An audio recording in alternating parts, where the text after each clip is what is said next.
አብሽ ያው እሺ ሆነ ነገር አስበ መቼማ ከመቼ ውጭ እዚህ ቤት ጥሬ ልልሻለ የግል መጣ እንዳደረገው ትንስናንም ሊያደርጋት ነው።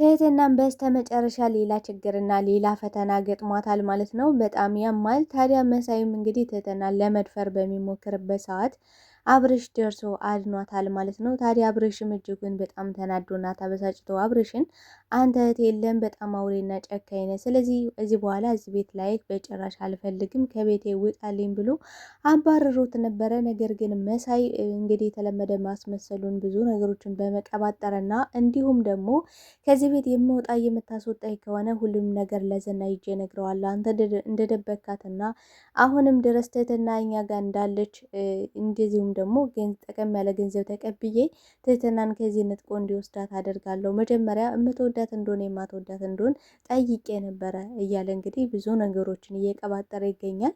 በነገራችን ላይ ከዛ በፊት እንግዲህ ትህትናን ትወዳታለህ ታፈቅራታለህ ወይ የሚል ጥያቄ አብርሽን ጠይቆት ነበረ። አብርሽ ምንም ቢወዳትም ቢያፈቅራትም ነገር ግን ትህትና አሁን ላይ ካለችበት ሁኔታ ካለችበት ጭንቀትና ካለችበት ችግር ውስጥ እስክትወጣ ድረስ እጠብቃታለሁ ብሎ እያሰበ ነበር እንጂ በጣም የሚወዳትና የሚያፈቅራት ሰው እንደሆነች እንግዲህ በግልጽ የሚያሳይ ነገር ነው። ለዛም ነበር እንግዲህ ትህትና አንተ ወንድሜን ትመስለኛለህ፣ ቁርጥ ወንድሜ ነው እኮ የምትመስለኝ፣ የጠፋው ወንድሜን ስትለው እንዲህ በጣም ነበር የተበሳጨው። ምክንያቱም ከወንድምነት እንድታየው ስለማይፈልግ ማለት ነው።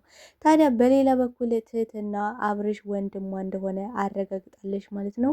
እንግዲህ ምልክት ከአፍንጫው ላይ አይታ ነበረ። እሱም ደግሞ መቼ ነው ምልክቱ የወጣብህ በማለት ብዙ አይነት ጥያቄዎችን ጠይቀው ነበረ። በሌላ በኩል እንግዲህ ዝና አሁን ላይ ትህትናን ሲፈልጋት የነበረው ዋነኛው ነገር እንግዲህ ለታሞ ለነበረው ሰውዬ እንኩላሊትን ለመስጠት ነው። ታዲያ ያ ሰውዬም እንዳረፈ ደውሎ ነግሮታል ማለት ነው ካሌብ። ታዲያ ካሌብም በዝና ላይ እጅጉን በጣም ተበሳጭቶ ተናዶበታል። ታዲያ በዚህ ጉዳይ ላይ ምን ተፈጠረ፣ ቀጣይስ ምን ሊፈጠር ይችላል የሚለውን ነገር የምናወራ ይሆናል።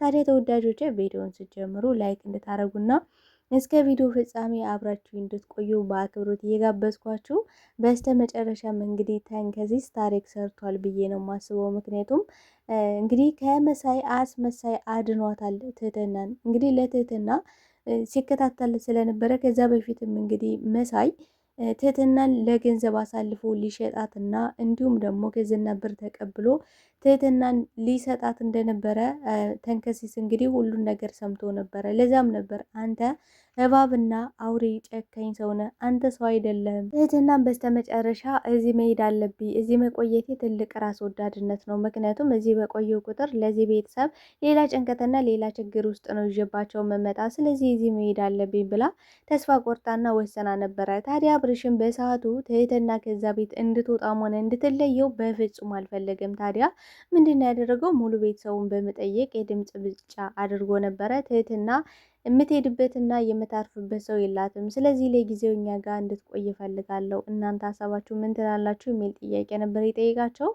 እንግዲህ ሁላቸውም ብትቆይም ባትቆይም ምንም ችግር የለውም ትቆይ የሚል ሀሳብ ነበራቸው። እንግዲህ ገንዘቤ በበኩሏ አንተን አብርሽ ብላ እንድጠራ አልፈልግም፣ አብርሃም ብላ የምጠራ ከሆነ መቆየት ትችላለች፣ ግን ደግሞ አብርሽ ካለሻት እኔ ራሴ በአንድ ብልቂያት መርዝ ሲጠርግ እገልላለሁ እያለችው ነበረ። ታዲያ በሌላ በኩል መሳይ አስመሳይም እንግዲህ እንደለመደው ትህትና እዚህ ቤት ቆየሽ ይባል ለምን እንደምትቆይ ምክንያቷን ማወቅ ፈልጋለሁ። ሲቀጥል ደግሞ አንተ ትወዳታለህ ታፈቅራታለህ ወይ ብሎ ነበረ አብርሽን ሲጠይቀው የነበረው። ለአብርሽ ጥያቄ በጣም አስደንጋጭ ነበረ።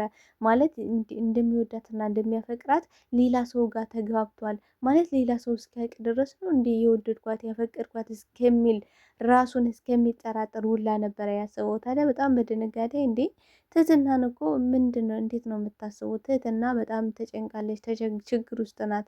ስለዚህ በጭንቀት ውስጥና ችግር ውስጥ ሆና እኔ ደግሞ ላፈቅራት አልችልም፣ ግን ደግሞ አልጠላትም ወዳታለሁ ነበር ያለው። ታዲያ ይህን ነገር በመስማቱ መሳይ በቃ ይሄን እድል መጠቀም አለብኝ፣ ዛሬ ማታ የምፈልገውን ነገር ማድረግ አለብኝ። እንግዲህ በባለፈው ለዝና በገንዘብ ተቀብዬ ልሸጣት ሽልማት ልሰጣት ነበረ፣ ግን ደግሞ ያ ነገር አልተሳካልኝም። ግን ቢያንስ ደግሞ በዚህ ነገር ሊሳካልኝ ይገባል። ምን ስለሆነ ነው አብርሽ? ሁሉም ሴቶች ይወዱታል፣ እኔን ግን ሊወዱ ሊያፈቅሩ ያልቻሉ ለምንድን ነው ምክንያቱ?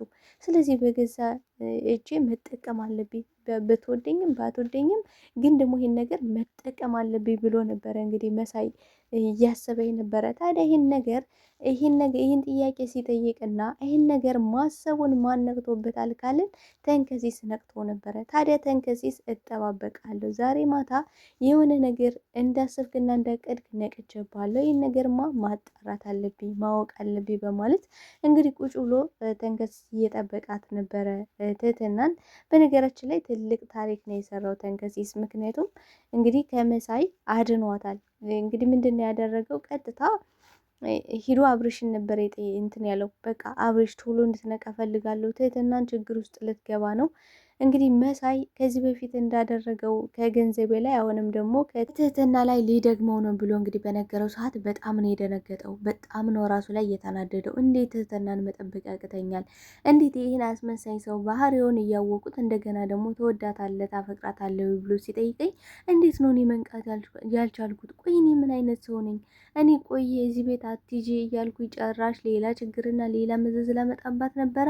ቆይ እኔ ግን ምን አይነት ማረባ ነኝ እያለ ይገኛል። ታዲያ ትህትናን በሰዓቱ በጣም ፈርታ እየተንቀጠቀጠች ስለነበረ በቃ እኔ የዚህ ቤት መውጣት አለብኝ፣ ምክንያቱም እኔ ለዚህ ደስታ የታደልኩኝ ሴት አይደለሁም። ስለዚህ አንተንም ሌላ ችግር ውስጥና ሌላ ጣጣ ውስጥ እንድትገባ አልፈልግም።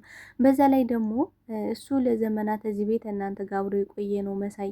ስለዚህ እኔ ደግሞ ትናንት የመጣው ሰው ነኝ። እኔ በሄድላችሁ ይሻለኛል። የእናንተን ሰላምና ወንድምነታችሁን እንድታጡ በጭራሽ አልፈልግም ብላለች። ታዲያ በዚህ ጉዳይ ላይ እንግዲህ አብርሽ እኔ ውሳኔን ወስኛለሁ፣ ይወጣል አልኩኝ ይወጣል። ስለዚህ የሚያምጣት ያለበትን ነገር ማምጣት ይችላል። የፈለገ ዝና ለምን ይዞ አይመጣም? እኔ ምንም የሚመለከተኝ ጉዳይ የለም ብሎ እንግዲህ ቆራጥ ውሳኔን ወስኗል።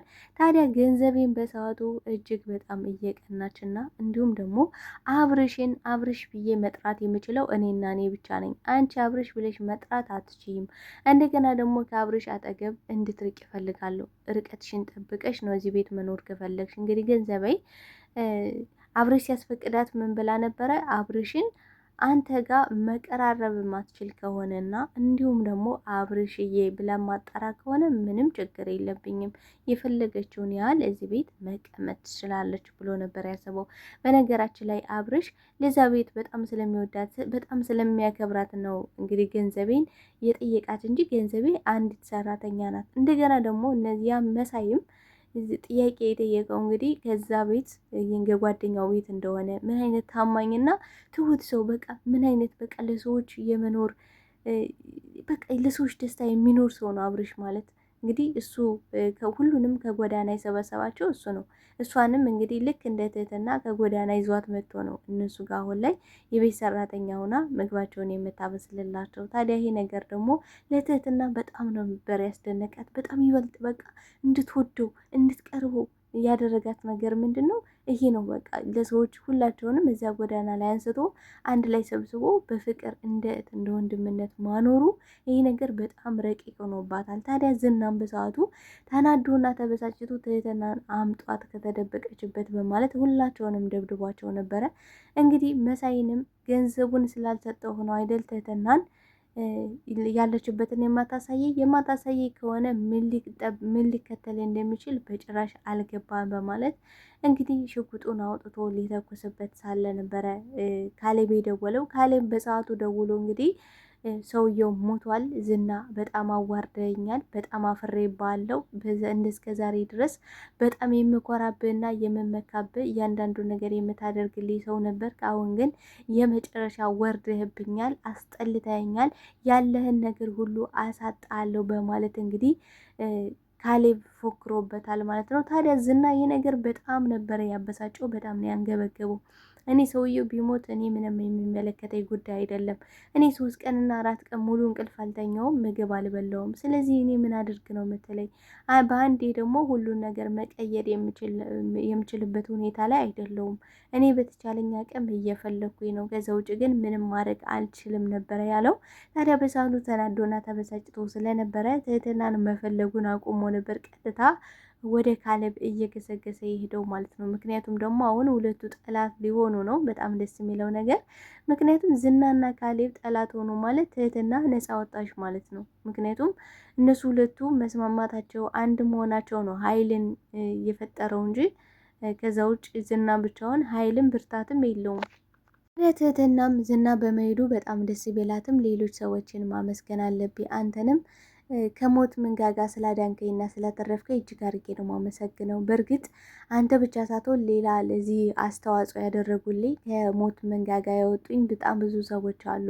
እነሱንም ላመሰግናቸው ይገባል። እንግዲህ ጀግናው መድብል ታሪክ ሰርቶልኛል፣ በር ሰብሮ አውጥቶኛል በማለት እንግዲህ ከሞት መንጋጋ እንዳዳናት መድልብ እየተናገረች ነበረ። ታዲያ ይህን መድልብ ያለችውን ሰው አብርሽም መተዋወቅና እንዲሁም ደግሞ አብረው ማመስገን እንዳለባቸው በቅርብም እሱን ሊያገኙት እንደሆነ ነው እየተናገሩ ያለ። በጣም ደስ የሚለው ነገር ትህትና በስተመጨረሻ አብርሽ እንግዲህ ከዝናም እንዲሁም ደግሞ ከአስመሳዩ ከመሳይም ስላዳናት በጣም ደስ የሚል ነገር ነው። ከዚህ በኋላ ግን ያው ትህትና እየተሳቀቀች ነው እዛ ቤት የምትቆየው ብዬ ነው ማስበው። ምክንያቱም አሁን ላይ መሳይ መውጣት አይፈልግም። ምክንያቱም የማይወጣበት ምክንያት ደግሞ ምንድን ነው? ከዚህ ቤት የምታስወጣኝ ከሆነ በጣም ጠቀም ያለ ገንዘብ እሰጣለሁ ብሎኛል ዝና። ስለዚህ ያን ገንዘብ ተቀብዬ ትህትና ያለችበትን መንቁርቷን አስይዤ አስወስዳታለሁ ብሎታል። ይህን ነገር ከምታደርግ ከሆነ ደግሞ እኔ ሴት አድርጌ ራሴ እደፋለሁ ብሎት ነበረ። ታዲያ ትህትናም በእኔ ጉዳይማ በእኔ ምክንያት ነብሰ ገዳይም ሆነ ሌላ የከፋ ችግር ውስጥ በጭራሽ እንድትገባ አልፈልግም። እስከዛሬ በእኔ ምክንያት የገባባቸው በጣም ብዙ ችግሮች አሉ። ዝና ቀላል ሰው አይደለም። ተመልሶ ሊመጣ ይችላል። ምን ሊያደርግ እንደሚችል በጭራሽ ልናስበው ልንገምተው ከማንችለው በላይ በጣም መጥፎና ጨካኝ ሰው ነው። በጭራሽ ዝናን አታውቀውም እያለች እንግዲህ እየነገረችው ነበረ። በሰዓቱም እንግዲህ ገንዘቤ እንዴ ዝና ማለት እኮ በጣም ወንዳ ወንድ መልከ መልካም በጣም ቆንጆ ነው፣ በጣም በዘላይ ደግሞ በጣም ደፋር ነው እያለች ስለ ዝና እያወራች ነበረ። በስተ መጨረሻም ገንዘቤና ተንከሲስም መሳይን አዋርደውታል ማለት ነው። እንግዲህ መሳይ ከዛ በፊትም ዝና ጋር በስልክ ተገናኝቶ እንደነበረ እንዲሁም ደግሞ ጠቀም ያለ ገንዘብ ዝና ሊሰጠው እንደነበረ ትህትናንም አሳልፎ ሊሰጣቸው እንደነበረም ጭምር አብርሽ የት እንደሚደብቃትና የት እንደሚያደርጋትም ለነዝና ሊናገር እንደነበረ እንዲሁም ደግሞ እንግዲህ ገንዘብ ተቀበለን ትህትናን እንስጣቸው እንዳለውም ለገለባው ሁሉንም ነገር እንግዲህ ግልጽ አድርገው ለአብርሽ ነግረውታል ማለት ነው። በጣም ነው የተገረመው፣ በጣም ነው የተናደደው። ቆይ ግን ምን አይነት ሰው ጋር ነው እየኖርኩ ያለሁት? የምር ግን እስከዛሬ አላቀም ማለት ነው መሳይ እንደዚህ አይነት አውሬና ጨካኝ ሰው ነህ አንተ እኮ ከቤተሰቦች ጠፍተህ ቤተሰቦች ጠፍተውብህ እየተንከራተትክ እህት ወንድም የት እንደገቡ የማታውቅ ሰው ነህ። ለምሳሌ አሁን ቤተሰቦች ጠፍተውብሃል፣ እህት ወንድሞች ጠፍተውብሃል። ከእህት ወንድሞችህ አንዷ እሷ ብትሆን አንተ ምን ልታደርግ ነው እያለ እንግዲህ መሳይን እየጠየቀው ነበረ። በእርግጥም በጣም የሚያሳዝን ታሪክ ነው ያላቸው። እንግዲህ አብርሽም በልጅነቱ ከቤተሰቦቹ ጠፍቶ ነው የመጣው። እንዲሁም ደግሞ ትህትና አረብ ሀገር ሂጄ ሰርች እቀየራለሁ ብላ ነበር የመጣሽው። እንግዲህ ታሪኳን ለገንዘቤ ስነግራት ገንዘቤም ስቅስቅ ብላ ነበር ያለቀሰችው። በእውነት ማለት ነው በጣም ነው ያዛዘነቻት። ምክንያቱም እንደዛ አላሰበችም፣ እንደዛ አልጠበቀችም ነበረ። ታዲያ ለዛም ነበረ በተደጋጋሚ አብርሽን እንግዲህ የት ሀገር ልጅ ነህ፣ የት ነው ተወልደ ያደግከው እያለች ስለ እድገቱ ስለ አስተዳደጉ እየጠየቀችው ነበረ። ግን ደግሞ እሱ ሊነግራት ፈቃደኛ አይደለም። ምክንያቱም እሱ ወንድምነት ምናምን የምትለውን ነገር በፍጹም አይፈልገውም። የሚፈልገው እሱ እሷን መውደድና ማፍቀር ብቻ ነው። ስለዚህ በሌላ በወንድምነት ምናምን ስትጠይቀው በጣም ነው የሚደብረው። ታዲያ በዚህ ጉዳይ ላይ እንግዲህ አብርሽ እጅጉን በጣም ተናዶበታል በመሳይ።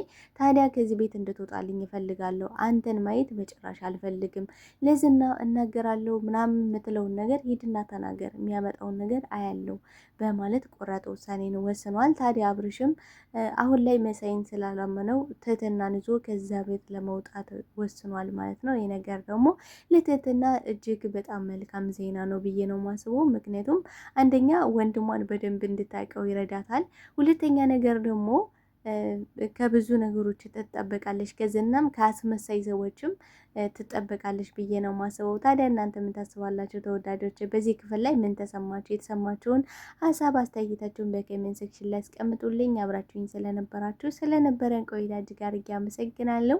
ለቤት ያዳወናችሁ ቤቱን ላይክ፣ ሰብስክራይብ በማድረግ ቤተሰብ እንድትሆኑ በአክብሮት ጠይቃለሁ። ባይ ባይ ተወዳጆች፣ ወዳችኋለሁ።